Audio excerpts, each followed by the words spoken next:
जाता है। दोस्तों अगर आप किसी भी प्रश्न का सही आंसर जानते होंगे तो कमेंट बॉक्स में बताना मत भूलिएगा। तो दोस्तों आपसे पूछा जाता है कि 7 टापुओं का शहर किसे कहा जाता है दोस्तों, यानी कि किस शहर को 7 टापुओं का शहर कहा जाता है।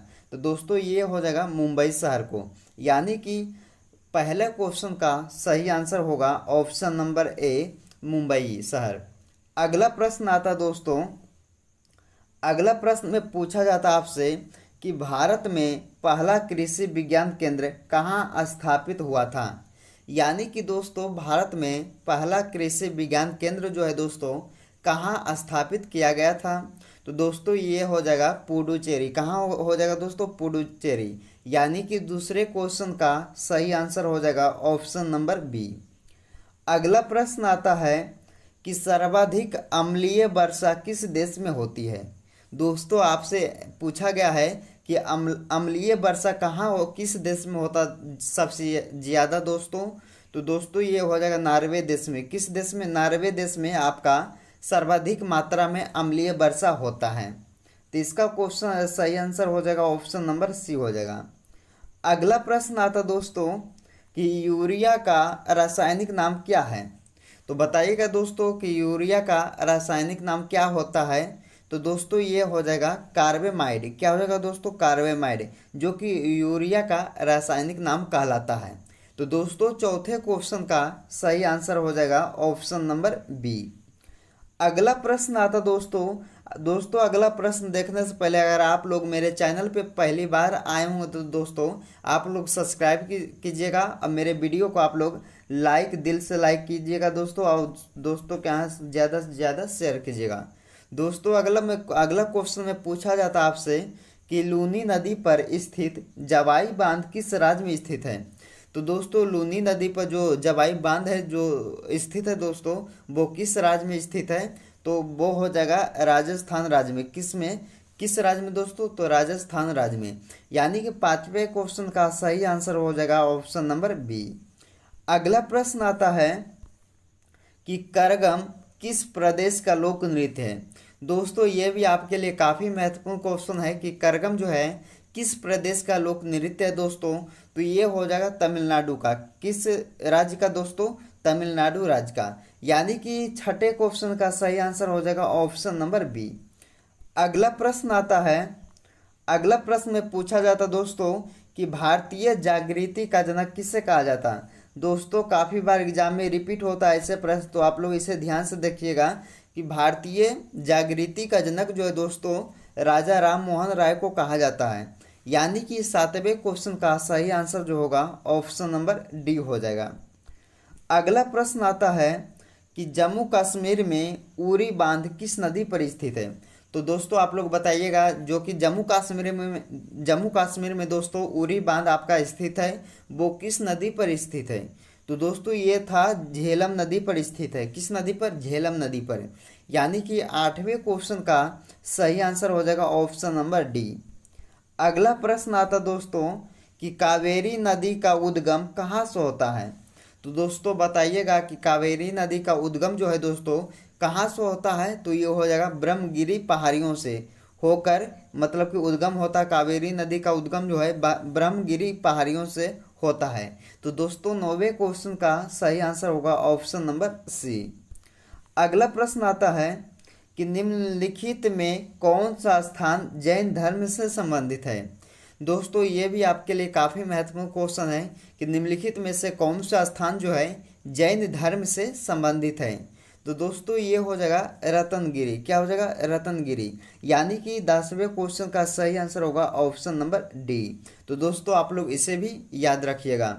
दोस्तों जितने भी क्वेश्चन इस वीडियो में देख रहे हैं ये सारे क्वेश्चन आपके लिए काफ़ी महत्वपूर्ण होंगे। तो दोस्तों आप लोग इस वीडियो को शुरू से लेकर अंत तक जरूर देखिएगा एक बार।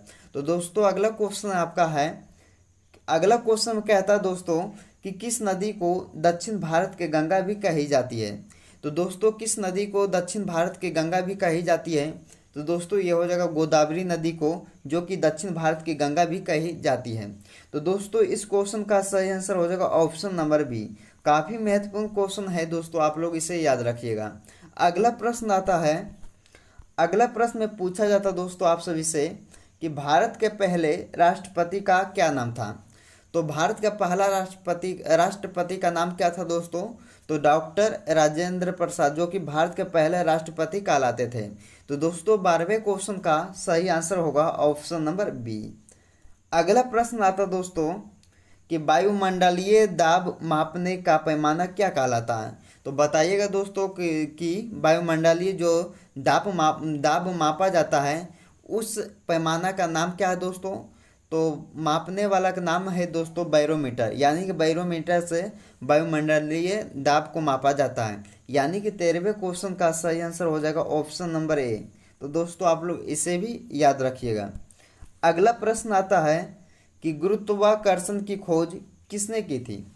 तो गुरुत्वाकर्षण की खोज किसके द्वारा किया गया था दोस्तों। तो न्यूटन के द्वारा गुरुत्वाकर्षण की खोज किया गया था। दोस्तों 14वें क्वेश्चन का सही आंसर होगा ऑप्शन नंबर ए।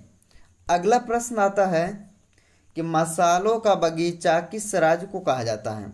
दोस्तों मसालों का बगीचा जो है किस राज्य को कहा जाता है।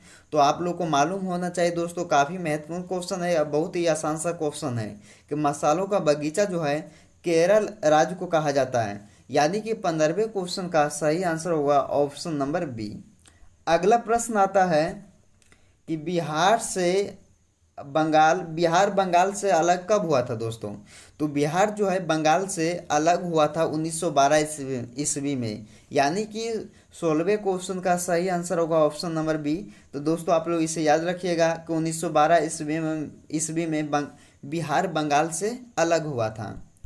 अगला प्रश्न आता है कि हीराकुंड जल विद्युत परियोजना किस नदी पर स्थित है। दोस्तों ये भी प्रश्न बहुत बार एग्जाम में पूछा जाता है कि हीराकुंड जल विद्युत परियोजना किस नदी पर स्थित है। तो दोस्तों ये हो जाएगा महानदी पर स्थित है। कहाँ, महानदी पर हीराकुंड जल विद्युत परियोजना आपका स्थित है। तो दोस्तों इस क्वेश्चन का सही आंसर होगा ऑप्शन नंबर सी। अगला प्रश्न आता है कि अमीबा में कुल कितने सेल होते हैं, यानी कि कोशिका होते हैं दोस्तों। तो अमीबा में कुल कितने कोशिका होते हैं। तो एक हो जाएगा। कितना हो जाएगा दोस्तों, एक कोशिका होता है। तो इसे भी आप लोग याद रखिएगा। इसका जो सही आंसर होगा ऑप्शन नंबर ए सही आंसर होगा। तो दोस्तों एक होता है अमीबा में कुल सेलों की संख्या। अगला क्वेश्चन आता है कि फिरोज शाह कोटला क्रिकेट स्टेडियम कहाँ पर है। तो दोस्तों फिरोज शाह कोटला क्रिकेट स्टेडियम जो है दोस्तों नई दिल्ली में स्थित है। कहाँ, नई दिल्ली में फिरोज शाह कोटला के क्रिकेट स्टेडियम आपका स्थित है। तो दोस्तों 19वें क्वेश्चन का सही आंसर हो जाएगा ऑप्शन नंबर डी। अगला प्रश्न आता है, अगला प्रश्न में पूछा जाता दोस्तों कि नागालैंड के मुख्य भाषा कौन सी है। तो नागालैंड के मुख्य भाषा जो है दोस्तों क्या हो जाएगा, अंग्रेजी, जो कि नागालैंड की मुख्य भाषा कहलाती है अंग्रेजी। तो दोस्तों 20वें क्वेश्चन का सही आंसर हो जाएगा ऑप्शन नंबर डी। तो दोस्तों आप लोग इसे भी याद रखिएगा। दोस्तों अगर आप लोग को वीडियो पसंद आया होगा तो आप लोग दिल से लाइक कीजिएगा मेरे वीडियो को दोस्तों, और फ्यूचर जीके स्टडी को आप लोग चैनल को सब्सक्राइब कीजिएगा और दोस्तों को यहाँ ज़्यादा से ज़्यादा शेयर कीजिएगा। तब तक इस वीडियो में आप लोग बने रहें दोस्तों।